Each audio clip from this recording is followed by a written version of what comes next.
Bonsoir à tous, vous êtes sur ETV Guadeloupe, bienvenue dans ce Flash Info. Jean-Christophe Cambadélis, premier secrétaire du PS, est arrivé en Guadeloupe. Son objectif, rencontrer les sympathisants, militants, discuter avec eux. Il dit venir comprendre, mesurer et ramener ce que pensent les gens sur le territoire guadeloupéen.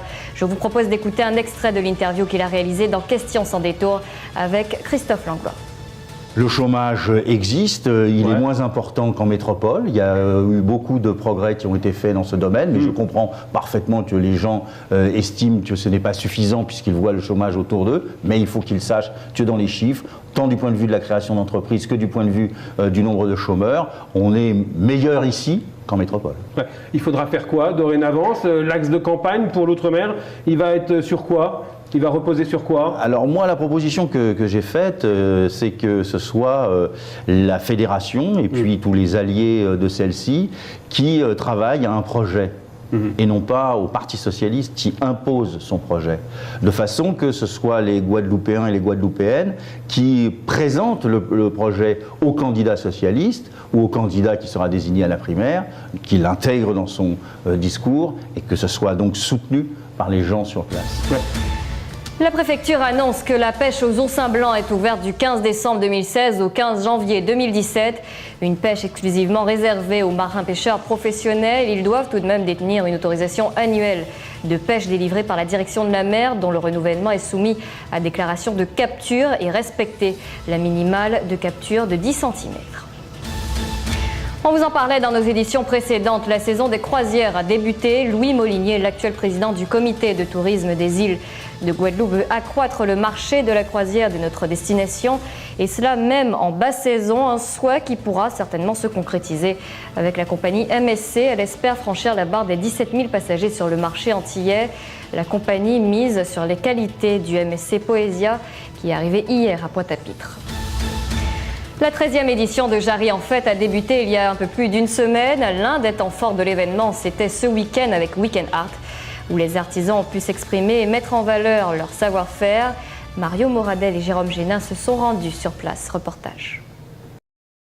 Tambour, pétillant d'ananas ou confection artisanale, ils étaient un peu plus de 160 ce week-end à mettre en avant leur talent. Un événement initié et salué par Harry Chalus, président de région.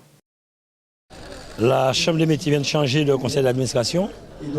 J'ai discuté avec mes collaborateurs. On a voulu mettre en avant nos artisans, ceux qui font la Guadeloupe vraiment, que de l'art. Parce que souvent, on oublie que nous avons des Guadeloupéens qui font beaucoup de choses. Des meubles, des tambours, des bijoux, de la toile, des jeux pour les enfants.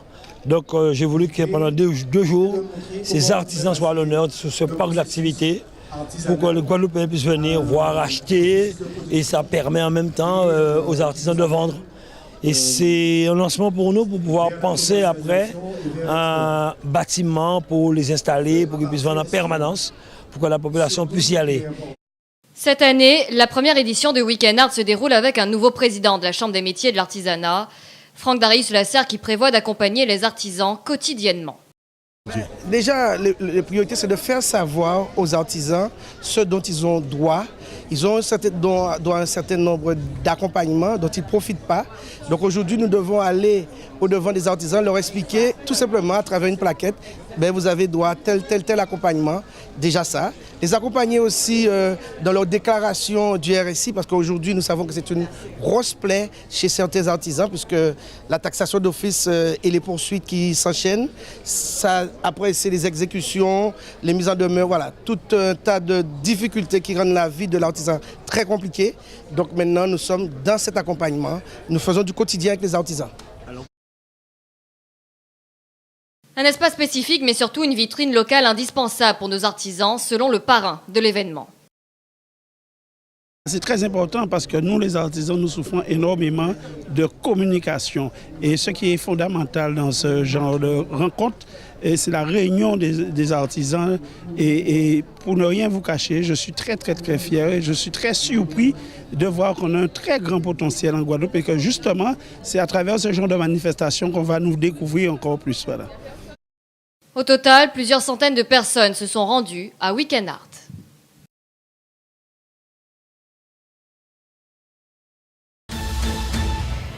Il est considéré comme le mal du siècle. Comment gérer son stress? Les techniques et méthodes se multiplient pour apprendre à le maîtriser. Et pourtant, le phénomène stress demeure bien dans notre société. Une conférence débat est organisée vendredi soir à la Rotonde, place du Marché à Saint-François. Pour en parler avec nous, Marie-Annick Létain. Elle est praticienne en psychothérapie. Elle animera la conférence. Bonsoir Marie-Annick Létain. Bonsoir. Le stress, on en parle quotidiennement. Qu'est-ce que vous proposez pour le maîtriser? Alors, le mot maîtriser... On va apprendre à le gérer. Voilà, n'est peut-être pas le bon, mais on va dire, on va apprendre à le gérer. Et surtout, à le transformer, le stress. En transformer comment? Alors, il y a différentes pratiques naturelles de thérapie brève pour pouvoir transformer son stress. Donc, on va partir déjà avec les techniques de méditation, les techniques énergétiques.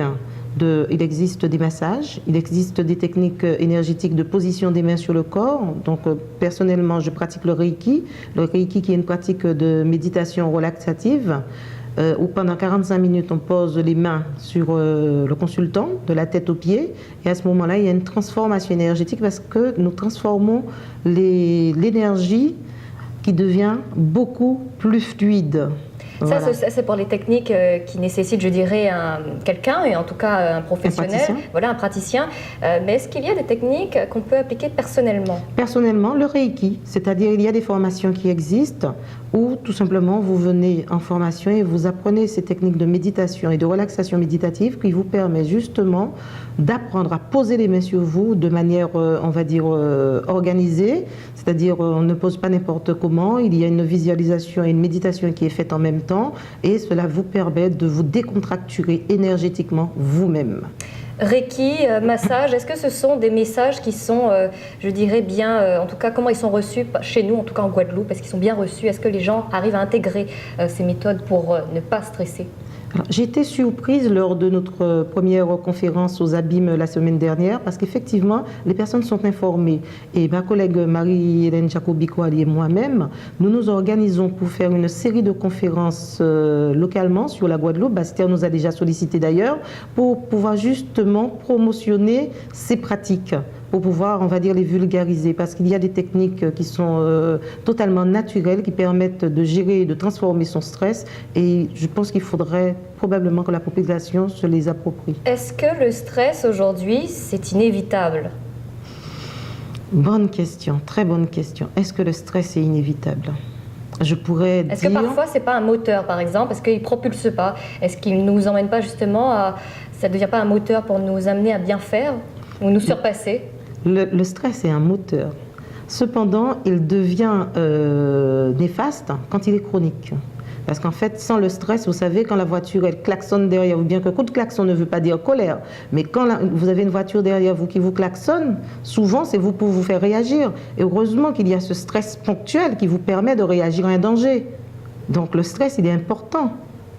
Mais quand il devient chronique, là, c'est autre chose. Là, on va vers les maladies psychosomatiques, entre autres. On parle beaucoup des conséquences du stress sur l'homme. Est-ce que finalement l'origine ne se trouverait pas dans la société, dans cette société de consommation, de technologies modernes, une société qui va toujours plus vite en tout cas? Voilà, exactement. C'est surtout ça, une société qui va toujours plus vite. Et en fait, ce qui se passe, c'est que nous sommes soumis à des contraintes et à des pressions quotidienne et nous n'arrivons plus à y répondre. Et c'est la raison pour laquelle, durant la conférence débat, nous projetons un film de l'INRS qui parle justement du phénomène du stress, comment cela se met en place et les répercussions que cela a sur notre santé, sur le corps en général et les maladies que le stress chronique peut entraîner. Vous ne serez pas toute seule à animer ce débat, il y a une autre personne qui sera présente en tout cas. Voilà, oui.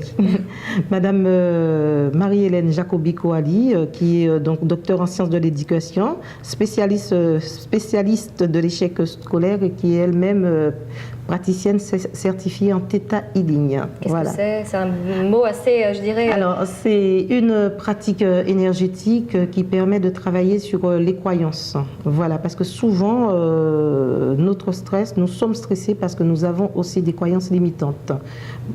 Par exemple, dans ma pratique, j'utilise beaucoup l'hypnose et la programmation neurolinguistique. Elle utilise le Theta Healing justement pour permettre aux personnes de travailler sur ces croyances limitantes qui font qu'effectivement, nous sommes à ce moment-là soumis à des stress psychologiques.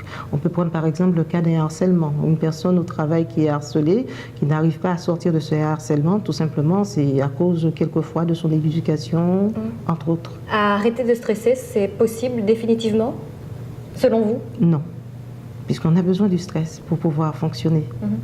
D'accord. Voilà. L'entrée vendredi est payante. 5 €.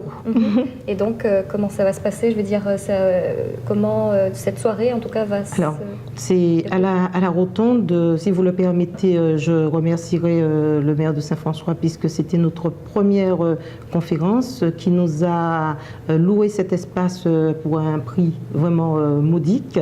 Et ça va se passer que nous recevons les personnes à partir de 18h30. La conférence va débuter à partir de 19h.